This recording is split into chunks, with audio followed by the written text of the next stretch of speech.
So one of the things we often search for when we've burnt out is what what should I do next? Should I leave? Should I stay?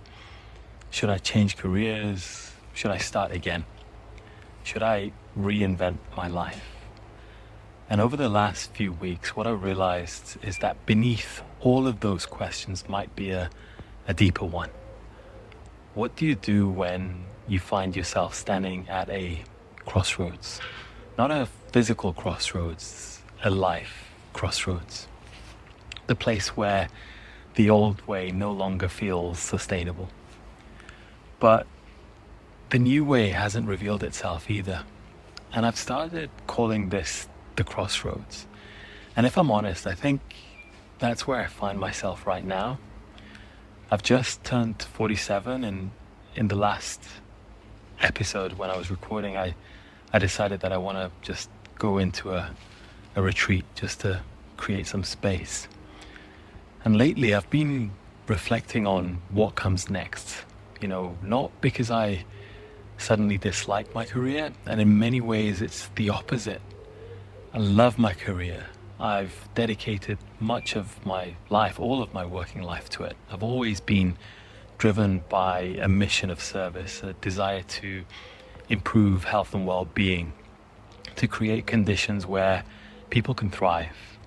And that hasn't changed. If anything, this experience of burnout has strengthened it. Because going through burnout myself, again, has opened my eyes to things that I couldn't fully see before. The gaps, the delays in service and care, the barriers, the obstacles, the suffering that we experience when we need help. And one thought keeps returning. If just one person could avoid experiencing what I've been experiencing lately, that would feel meaningful. That would matter. So the question is how? And that's where the crossroads appears for me. Because the destination feels important, but the path isn't clear yet. And over the last day, I've had friends and family generously share their advice. Some have said, this isn't the time to be making big decisions. You're not thinking clearly. And perhaps they're right.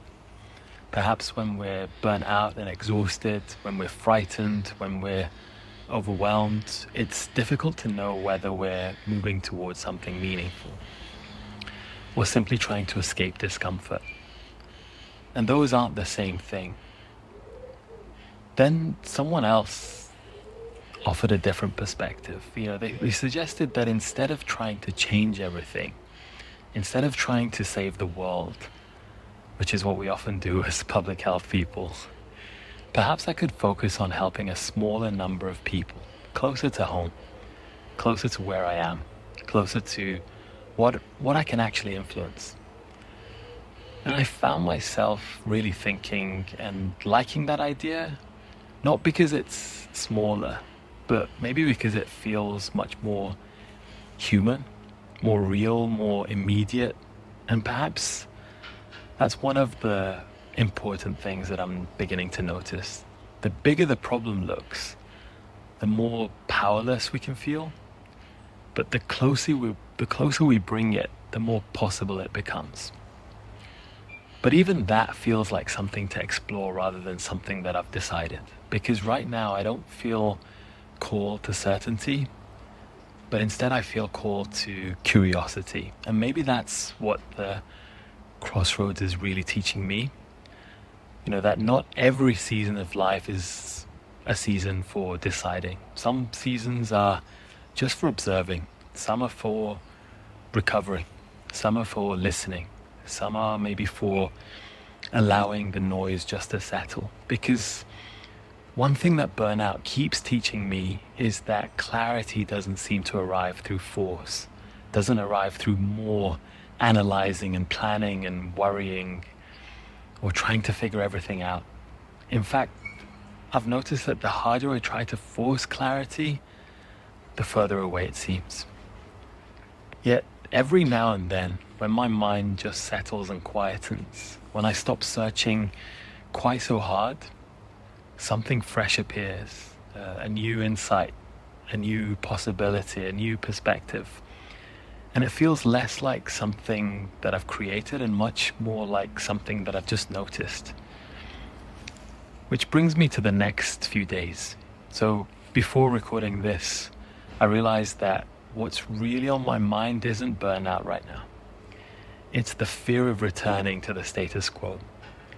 Return to the same patterns, the same assumptions, the same pressures, without understanding this, without understanding what this experience might have actually come to show me.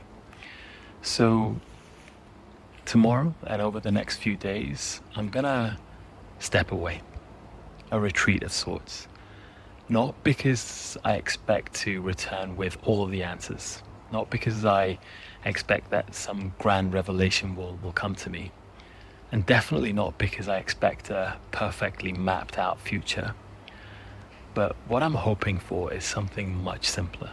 Just space, just room to breathe, room to think less, room to listen more carefully, room to notice just what emerges when I'm not constantly trying to solve my life.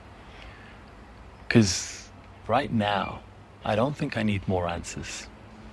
I just feel like I need space to recover, space to receive the clinical support that I need, and space to make the lifestyle changes that I know matter, but most importantly, space just to simply be.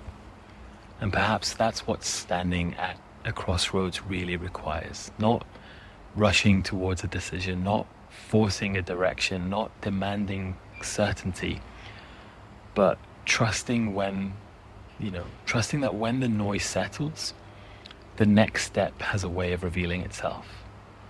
And I don't yet know what comes next.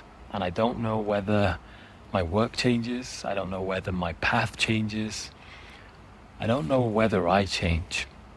But what I do know is that something in me is becoming more interested in clarity than certainty, more interested in truth than urgency, and more interested in contributing than achievement.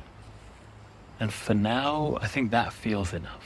So if you've ever found yourself standing at a crossroads in work, in life, I'd love to know. What helped you navigate the uncertainty between what was and what came next? Please let me know. And as I go through this retreat, maybe on the other side, or if I notice anything in the meantime, I'll be sure to share it with you.